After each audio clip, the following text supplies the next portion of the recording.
Hello everyone, welcome to another video of Data Engineering Zoomcamp week 5, and in this video I want to show you how to prepare a dataset for this week. So I know in the previous weeks we had some problems because you use different ways of copying data to the data lake. That's why you had some issues with schema, with types and so on. So that's why I want to record this video to show how exactly you can do it for this week. So hopefully we can minimize the number of issues you have this week.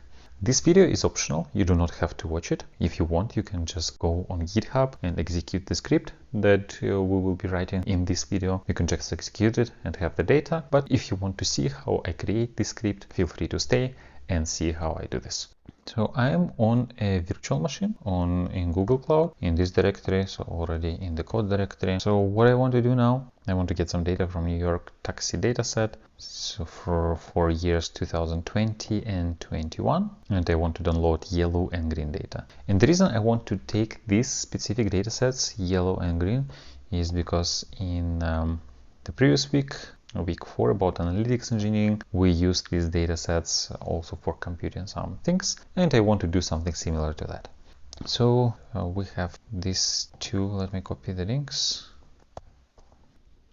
So we have these two datasets, and we know from the previous weeks that they follow the same pattern, yellow or green, and then we just need to change the year and month here. So what I want to do is I want to write a simple bash script for downloading the data. So let me create a file. I will call it download data.sh.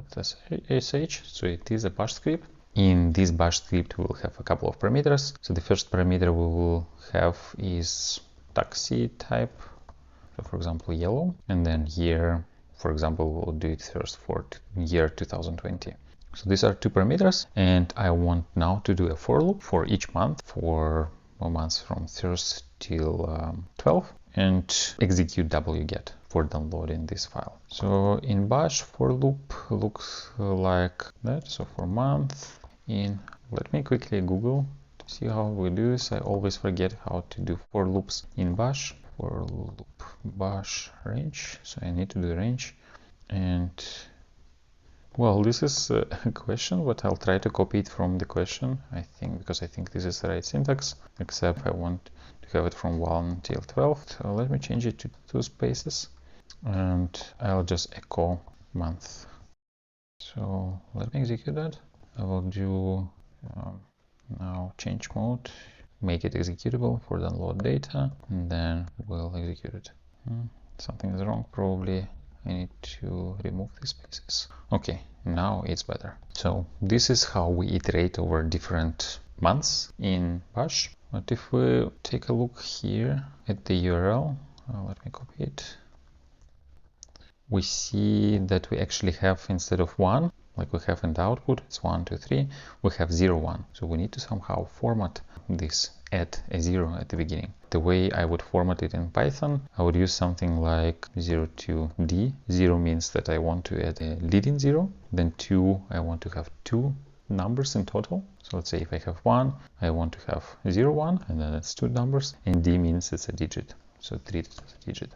And this is not specific to Python. This is actually coming from, I think, C. And this is the way you specify formatting in C. And in Bash, there is a tool called printf, which is doing something like this. Let me do it printf, and then I give it a number, and then I give it a template. So for example, it can be 0 to D. I think I probably need to add a person sign.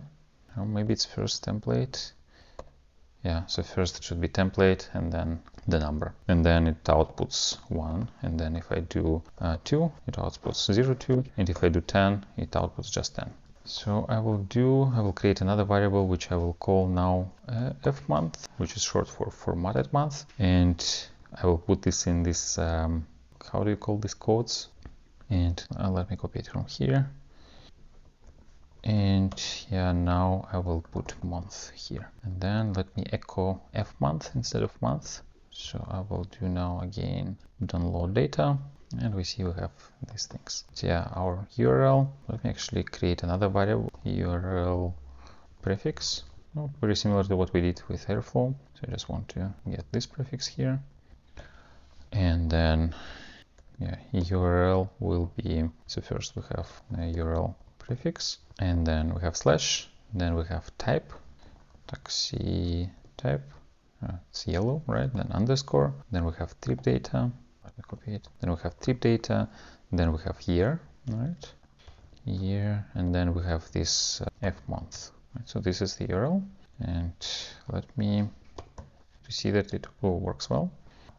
So yeah, so this looks correct, well, except for this month the data is not there, but yeah, not important right now. And we just need to execute now wget, right? Well, not just that, we also need to specify the location where we will output this, where we will save it. So let me now, instead of doing wget, I will do echo wget. So if I do echo wget, it just prints the command. Instead of executing the command, it prints the command it would otherwise execute. So now we have this URL, right? So let's come up with how exactly we will put things locally. So I'll call it local prefix. And in local prefix, we will start with data, then let's say raw data, then we will have taxi type, then let's say year, and then, yeah, maybe we can even have months here, month. So this will be the prefix, and then local file. The name of the file will be, for example, this. So let us take this one. Maybe I'll replace this minus with underscore, because it looks nicer. Then the full path will be local path will be, so it's local prefix, then slash, then local file. And then for wget, this is with the parameter capital O, and they specify where exactly it is going to save it. And yeah, I think right now this directory doesn't exist, so we also need to create this directory. Let me also do mkdir -p, and this means create directory -p, like I think it stands for parent. So also create parent directories if they do not exist. And then we do local prefix. And I think that is enough. But as you remember, the CSV files, they can be quite large. So instead of keeping the CSV file itself, I want to compress this. And I will use gzip for that. So this is, I think, for compressing like zip, but it's gzip. And gzip is good because pandas can read it without any extra unpacking. Spark can read it without any extra unpacking. So we can just say, I want to zip it, I want to archive it, I want to compress it. And by default, it first compresses the file and then it removes the original one. So then we will have only compressed files. I think what we can also do is we can make it configurable. So instead of hard coding the values here, we will pass these values through command line. Let me remove this thing. Yeah, at some point, like when it tries to download month 8, I think August no longer exists, and wget will return 404, and it will be non-zero code. We want the script to stop executing. So we want it to quit on the first non-zero code. And for that, we need to do set -e. So this means that if there is a command that exits with non-zero code, then interrupt the execution of a script. Yeah, I need to remove this echo thing. So let's see, I'll do download data, now yellow, and 2021. Let's start with that. It is downloading. Yeah, I thought it would be faster, but remember it's actually not a super small file. I think what I also need to do is add some sort of logging. So let me do a few echo statements. Compressing local path, and here I will say echo downloading URL to local path. And while it's downloading, I will open another terminal. I'm in the same directory and I want to show what's happening. To see what's happening, let's take a look at this one. So here you see that the CSV file was downloaded and it was compressed, and the actual CSV file is gone. We can see the content of this file actually. So we can use something like zcat, data raw yellow 01. Yeah, so the zcat is the same as cat, except that it works with zipped files. So I'll do, let's say, cat 10, and it uncompresses on the fly and shows the content. So we see that it's actually correct. Or we can do something like vc -l to count how many rows are there, and it returns us how many rows are there. So So we saw this number already a few times. Yeah, so this thing, I think after that it should break, because I don't think we have data in August. Okay, yeah, you see it's error 404, not found, so it interrupts the execution of a script. Now let's do the same for green. And while it's doing this for green, what I will do is I will also do download data. What's the order? So I'll just take a look here. So first it finished. So now let me do the same thing for 2020.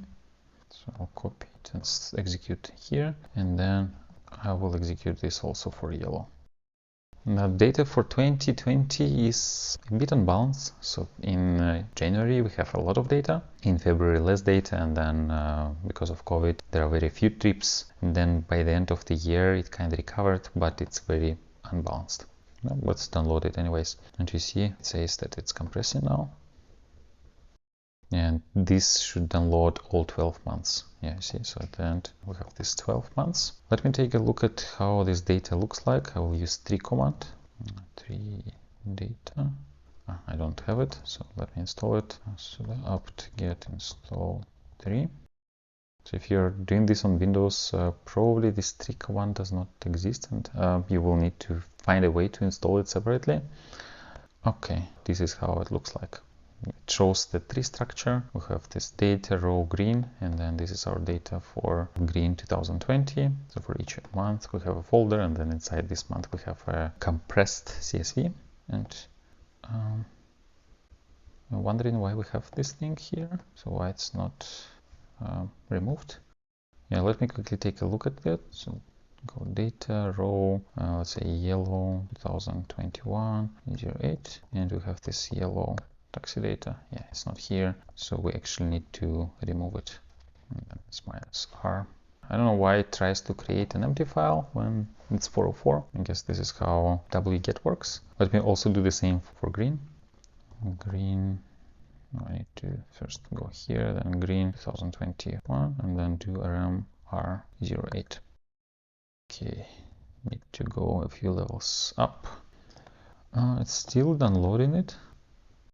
Probably take maybe 1 or 2 minutes more. While it's doing this, yeah, maybe I should also move this data CSV file. I will not do this, I'll leave it here. Now I want to execute to start PySpark. So let me close it. No, don't save.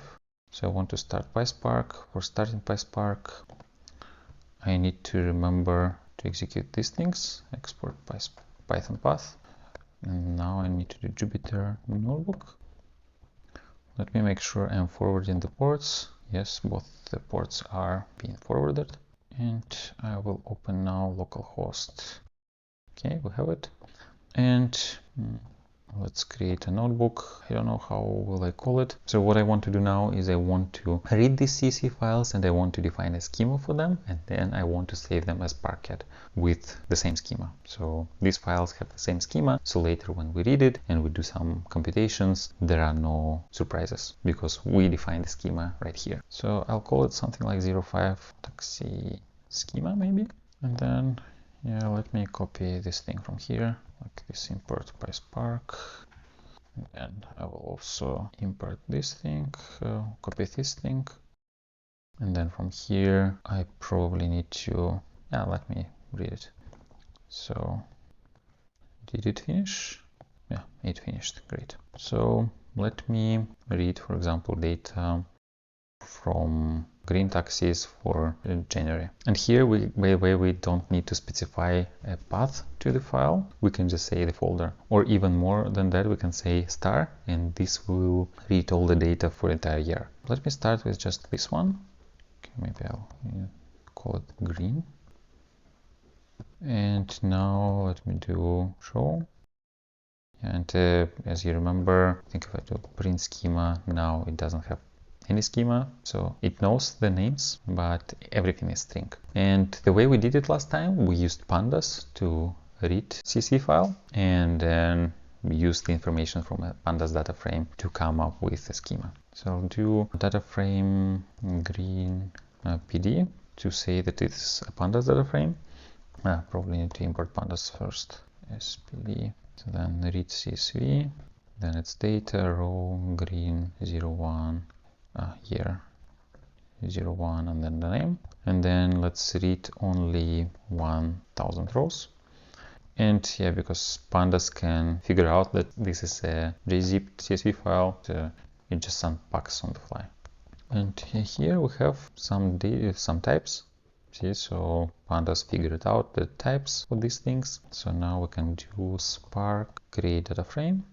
Now we will turn this pandas data frame into a Spark data frame, and we will get its schema. So this is the schema. I will copy it right now, and I will put this into Visual Studio Code. So here I can relatively quickly edit this. First of all, I want to add line breaks here. So yeah, format that. Then this list, since it's Python, we need to turn it into a Python list like that. Then these names here are strings, so I need to add quotes here. Then the types live in the types package, so I will add types in front of that. And because it's Python, true and false, they start with capital case, so I need to do that. And also here we need to write types, and also at the very beginning we need to add types. Yeah, I think that's it. So let me first, I think we need to import it from PySpark, import types, and then I will say green schema, and then I will paste this. Okay, good. And now when reading green data, I can say that schema is green schema.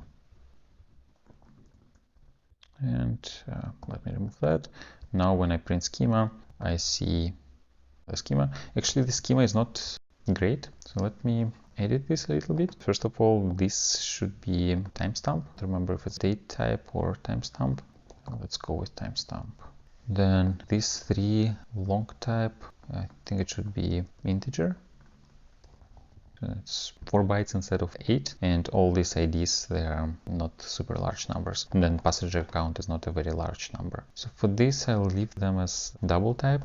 And then I think these two should be also integer. And vendor ID also, let's go with integer. So I will replace it. It's not the whole thing, just that. Again. And now let me try one more time. Yeah, I think that's better. Of course, this thing, maybe instead of double, we can use float, or probably there is also decimal in Spark. But let's go with this. And we need to do the same thing now with yellow dataset.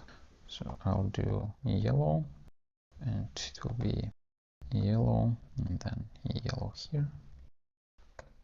And then, did I remove it already? So Spark, create data frame yellow PD schema. And then again, copy this, put this to VS Code. Line break, here another line break, remove this, and add this thing here. And now we need to add quotes, types, long type, capital true. And then at the beginning, we need to also add types. And yeah, let's edit types right now, integer. And then here, this one is timestamp. Passenger count is integer. Rate code ID is integer. These three integer. So yellow schema is this. And we will do something like this here. Data frame yellow, schema yellow, yellow. So now we specified the schema for these two datasets, and I want to remove that. I want to now execute this in Spark. Take this one and then do data frame green, write parquet, and write it to the same location. So this way I will convert the CSV file into Parquet files. Then these Parquet files will have the schema that I defined. So this way I make sure that this schema will not cause any problems, hopefully. Okay, so let me take this thing. The path will be data PQ, short for Parquet, then green, then 2022 1, 0. I also want to repartition it because I think when we go with gzip, then it will read the entire file as one partition. I might be wrong again, but I think this is the case. So probably a CSV file, usual CSV file, Spark manages to somehow split into multiple partitions, but I think for gzip it actually doesn't do this. So it treats the entire file as one partition. And even if it treats it as multiple partitions, I still want to repartition to make sure that we can utilize all our cores. We have 4 cores here, so let me repartition it to 4 partitions. So repartition and then write. I also want to do now a for loop, so for a month in range from 1 to 13. So 13 is excluded, so it will be from 1 to 12. Input path, now this will be input path, and the input path will be, I'll make it an F string, so this will be year. Let me specify year here, so it's 2021, and this will be month, but we also need to say that we want to edit this lead-in 0 at the beginning. And then output path will be like that, but instead of row we will have PQ. Okay, and now I'll just do a print statement saying that processing data for year, month, code here. Okay, let's try executing this. Yeah, I forgot to add path, of course. Now let's wait till it's doing this thing. Maybe we can see what it's doing in the master UI. Yeah, so it has this parquet job and we can see what it's doing. So this exchange, remember we had this already, so this is where the repartition happens. And it's pretty fast. The green dataset, green taxi dataset is not that large. So, and yeah, it says this path does not exist. Yeah, because there is no data for August. Let me also now execute the same thing, but for year 2020. And while we're executing this for green dataset, I want to now do the same for yellow. So I'll do it here, yellow, and then I will replace it here, and then I will just replace green with yellow. I don't think I need to change anything else. The schema, yeah, it's yellow. Did I actually use green here? Yeah, all good. Yeah, and I need to replace input path. Okay, so let's see what it's doing right now. It will probably take some time. And yeah, for the rest of 2020 should be fast, but this should be also be thought fast, but this will probably take some time. Yeah, let me just execute that. And while it is, I think, yeah, that finished. That also finished. Now this one is running, and this one is quite huge as far as I remember. So now I just want to see what we have. I'll just do 3 data parquet. And we see, because we did repartition, we have 4 files in each month. And for yellow, we just started, that's why there is this temporary file. And for CSV, we saw it already. We can also look at the size of the files. So I think we can do ls -lh, then data row. Let's take yellow taxi data for 2020 January.